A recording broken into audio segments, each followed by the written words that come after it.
Welcome to the Craft of Style. My name is Salvatore Scabona. I'm a professor here at Wesleyan University. We started off planning this course thinking that we were going to call it the Craft of Language. And that's not exactly the same thing as the Craft of Style. Language is more, we suppose, about cultural agreement about what certain words mean and how we use certain syntaxes. And we all speak, we might all in a community speak the same language, but the style is more individual. It's more about your voice, about how you use the language in a way that's inimitable, in a way that's like no one else uses it. So this class is going to be organized in 4 modules, like all of the other courses in the specialization. Amy Bloom's class on character, Amity Gage's class on setting and description, and then Brando Skyhorse's class on plot. And like all of those classes, this class will have 4 modules, each of which ends in an exercise. And the exercises are all going to be not theoretical, they're not going to be quizzes, they're not going to be worksheets. They're going to be opportunities for you to write something on the page, and then once you take it to the peer review to get feedback from the other people taking this class, and those people are everywhere in the world. This isn't going to be a grammar lesson. It's going to be about small bore choices. Why are we talking about choices so much? We talk a lot about choices when we talk about writing stories. A story is in written form, in a sense, just the record of the choices that the writers made. Absolutely every letter in every order represents a choice. And many of the other parts of this specialization, we're going to be talking about larger blocks of choices, how you construct a character, an idea of a character. But many of the things that we're going to be talking about for this class are as long as one word.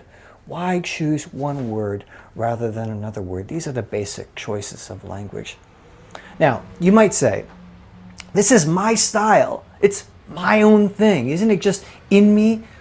I want it to come out the way I feel. When I write, I want to feel like this. Or you say, look, I'm an artist and I want people to listen to me. When I write, I want this many people to be watching me and I want to sound like this. Or you might say, well, I'm so nervous when I write, it's so personal, and I don't want anybody screwing around with my style. I don't want interference. You might not want to feel like this.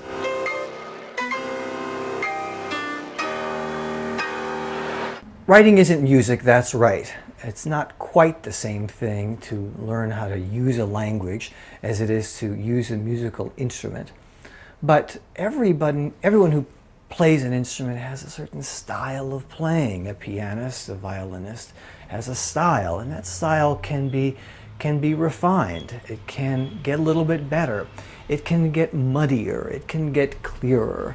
It can be sharp or it can be smooth. And you want to be able to have the ability to modulate your style in a way that suits the material that you're working with.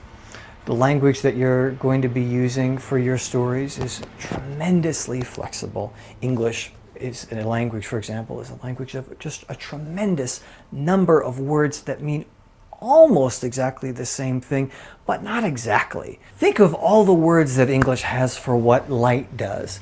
It can gleam. It can shine, it could glitter, it can shimmer, it can do about 30 or 40 other things. And anyone who really knows their language from reading will know that there's a very slight difference between those things. Now those might seem like very, very small choices indeed, but every word that you choose, that you put in your story, is a reflection of that freedom of choice. And what we're going to hope to learn to do in this class is in some way to balance the control of language with freedom in language. So, if we consider that the balance that we're going to be working with in this class is in some way between freedom and control, or grace and clarity on the other hand, how exactly do we balance those things? Does one of them have to win and the other one have to lose? Well, I sure hope not. It's more like dancing, where someone makes a step here and the person with whom she's dancing makes a step back at the exact same moment. And these things can come in a sort of inward, outward, inhale, exhale motion. And that's really part of what you are negotiating when you're using style, when you're using language in the construction of your story.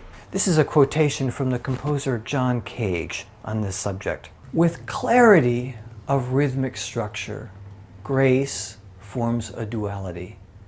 Together they have a relation like that of body and soul. Clarity is cold, mathematical, inhuman, but basic and earthy. Grace is warm, incalculable, human, opposed to clarity, and like the air. Grace is not used here to mean prettiness. It is used to mean the play with and against the clarity of the rhythmic structure. The two are always present together in the best works of the time arts, endlessly and life-givingly opposed to each other.